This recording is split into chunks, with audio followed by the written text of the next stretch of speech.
very good afternoon. It's talkSPORT 2, it's the social. Sam Ellard Flex with you until 5 o'clock. It's now time to do the weekly Manchester United, and as always, there is plenty going on.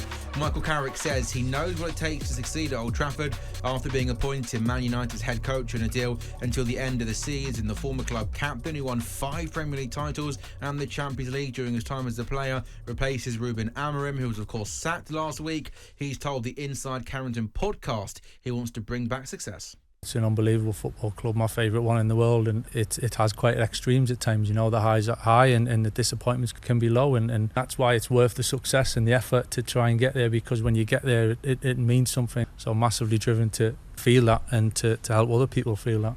Here's the verdict of Carrick's former Man United teammate Ben Foster. He's back in the appointment. I think he's perfect for what they need right now. Whether it's long term, I think that remains to be seen. The next sort of 4 months of the season will tell us all we need to know. But for now, he's just nice and calm. Michael is. He really is. He's nice and calm. He never gets too excited. Never gets too carried away. He's the kind of person where you never really know what he's thinking, because he is so calm and he's always got it under control. You never really know what he's thinking, and I think that carries a weight of respect, if you know what I mean. And I think him going into that dressing room, I think the lads will look up to him a little bit, and whether it's the answer or not, like I say, I think the rest of the season is going to prove that for us. So, Fleck, this was officially confirmed last night around 7:15. How are you feeling about Michael Carrick being back at United? Yeah, I'm pleased for him, and I agree with what Ben Foster's saying there, that considering the situation that Ineos have put us into, you need someone calm. You need someone who's not going to upset too much of the apple cart, try and get the players steering in the right direction, bring a bit of a freshness, understanding the club. So, but I'm still not respecting miracles. Like, I'm not. I do think that Michael Carrick is a good coach. I like the appointment of Steve Holland with him. And I think it's a good way for the club to get a little bit of stability. And listen, the fans aren't going to go at Michael Carrick. There's not going to be, there's 16 games left, I think, of the season. If it doesn't go right, the fans won't get onto him and this, that and the other. So, listen, he's a United legend. He won 5 Premier Leagues. Do you know what I mean? The Champions League. That doesn't always, turn into meaning that you're going to be a successful manager, as we've seen. But in terms of firefighting and trying to put some fires out and trying to get some coolness about the players, that can help. And the players will respect him. The players will respect him. Again, whether that transpires into when they cross the white line, they're going to run through brick walls for Michael Carrick. I'm not. That's a criticism on the players that I have of a belief that no, they won't. No, they won't, because even Darren Fletcher was sounding like Amorim after 2 games when he was like, these players are fragile and, it's their season. I'm just here to help them and guide them, and they've got to take responsibility. That word, responsibility.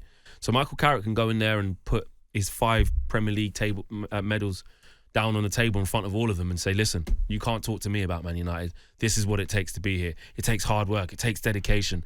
It takes pushing through the barriers. It takes expressing yourself, being brave and courageous. All of these things which are true. But if that doesn't transmit into them to having to have a little bit about themselves, and the first game's Manchester City at home, and you're not going to be intentful, you're not going to run with any intensity, go smashing into people, get the crowd up, then I can't help you.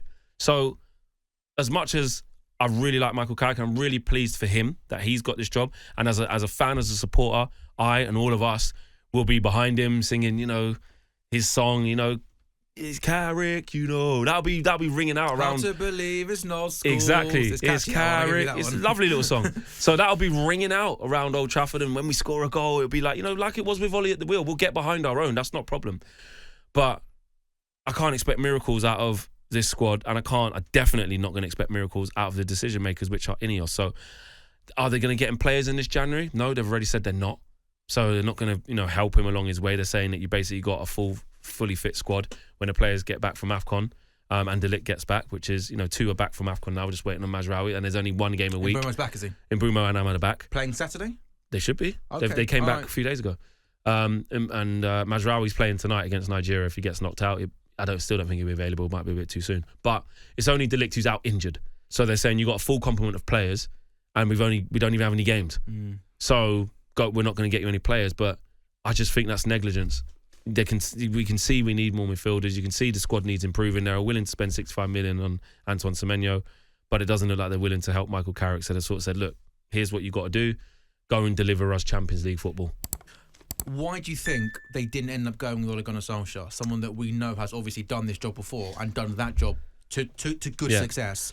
Would that not have just been an obvious thing? I think it's not going back. Right. Again, Carrick is the one we haven't had before, so it's new, it's different, it's a different style, it's a different flavour.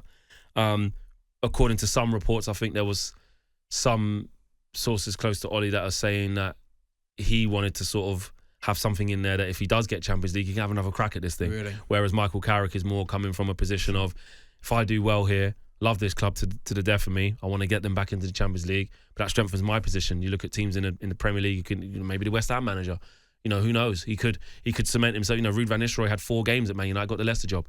Like it's a job that if you do okay, even in a short space of time, other teams will look.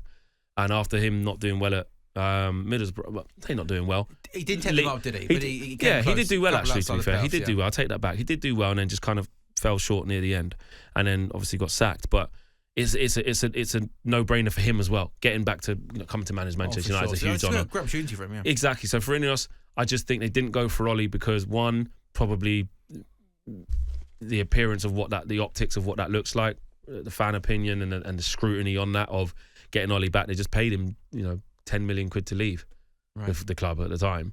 So going backwards doesn't look great. It's a bit of a freshness. We're trying something new. I think that's the reason. And the fact that he probably wanted assurances, according to reports, that he could actually get this job permanently afterwards, which, again, that definitely cannot happen.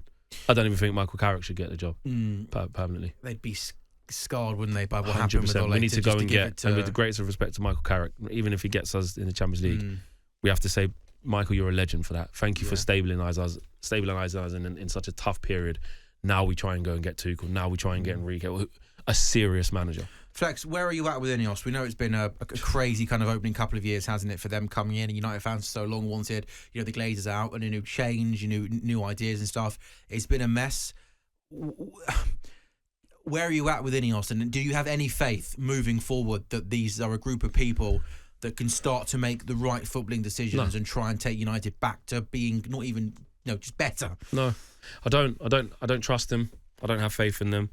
I was willing to give them a chance at the start, which I think, you can be sceptical and you can be, wary of things, but you've got to try and give something a chance, right? We're approaching 2 years in February, and I think that's a big enough sample size with what's happened in that time and what's happened under their watch with the decisions that they have made to come to the conclusion that they're not good enough. These are people that are learning on the job. These are people that are not qualified to be at this level of the game. Like who? Jason Wilcox, Omar Barada, Sir Jim Ratcliffe himself. Sure. Like, because he's assembling this machine, this footballing department, but you're not getting best in class.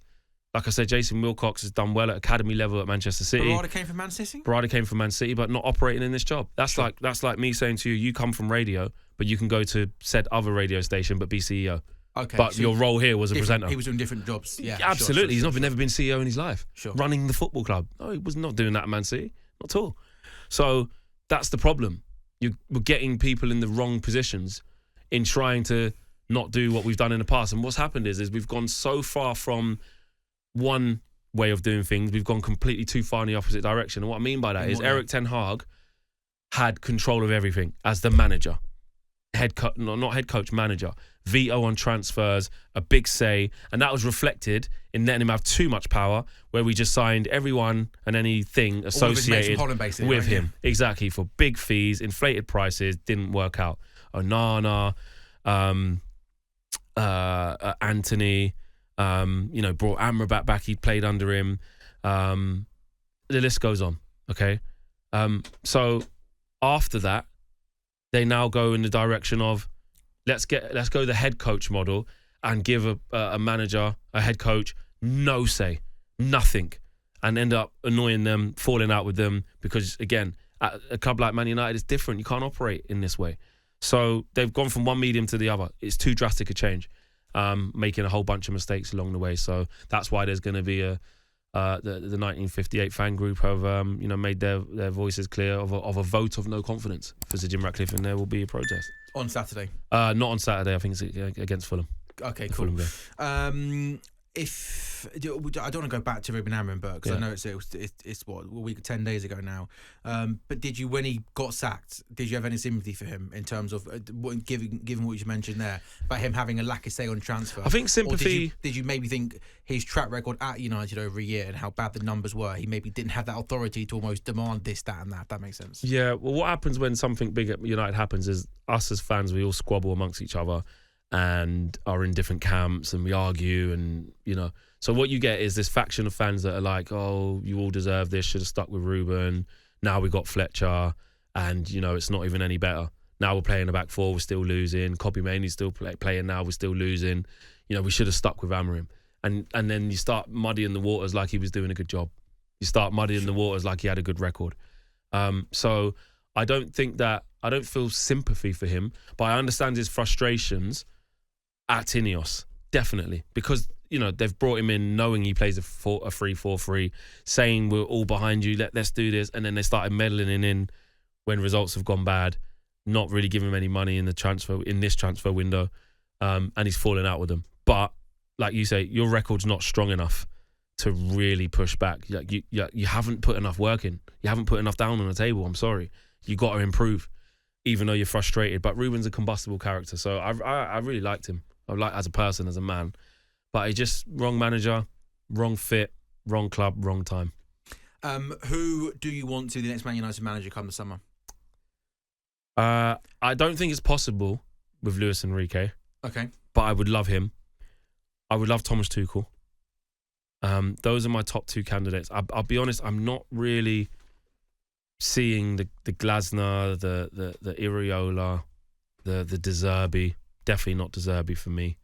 I'm not really seeing those types of managers. I know, listen, we've tried every type of manager, so there's no said thing, but I just think we need somebody who is a strong character. But I have reservations over that, because someone like Thomas Tuchel working under Ineos is going to be combustible and probably not work. So we're probably going to need somebody in the end, because Ineos is there, somebody like Glasner or Iriola or De Zerbi. But I don't want that. I want someone strong and powerful who's can take them on. Do you think there's anybody like an Eddie Howe could come from Newcastle? Nah, he wouldn't work under that as well. And Eddie Howe's not the right fit for me. Flex, a downbeat. And there's nothing to be upbeat about. Deflated Flex. Yeah. I feel like we're doing a therapy session today. Like, someone else said that. I was on talkSPORT earlier on today, and they said that. They said it was like therapy. Your therapy. With H&J. Oh, yeah. Nice. So and it was the exact same feedback. I've been told I need to get into therapy. And that's how I feel following this football team. Oh, Flex. Next up, Manchester Derby on Saturday. You're going to be there, yeah? The players, you criminals. All you have to do, I'm sorry, them players. Criminals? Yeah, criminals. All they have to do, right? There's your headline, mate. is show a bit. Like, this isn't even about tactics. And this is what I'm talking about Michael Carrick can say, this is what it is when you cross that white line against City, you've gone out of both cup competitions. We're playing the least amount of games we've played since World War II, I think it is, right? Yeah, and that was enforced because of the war. Sure. Do you know what I mean? So go out there and get after them. That's all you got to do is get the crowd involved. This game is about putting in tackles, winning corners early on, putting them under pressure. It doesn't have to look pretty. It doesn't need to be a tactical masterclass. But they won't. I almost know that they won't. I almost feel like they won't. And that's a crap feeling to have. But those players, that's my sort of rallying cry. If you've got anything about yourself, it shouldn't take Carrick to show you reruns of his, medals, countless medals he's won, and look who I played, look what it means. It shouldn't take that. You're playing Man City at home, and you've put up these type of numbers, this type of record at how you've been playing. Go out there and show something. I'm going to set you up with four at the back. There's your two wingers. There's a striker. There's a 10. Here's your two sitting in front of the back four. Go and play. Go and show something. But they won't. Man United, Man City, Saturday, build up from 11, 12:30 kickoff, live on talkSPORT. Flex, good work. This is talkSPORT 2, it is the social, with William Hill, 18 plus, GambleAware.org. Up next, we'll take a little bit of a look back on the game last night in the Carabao Cup and take a look at that awful VAR decision in a little bit more detail.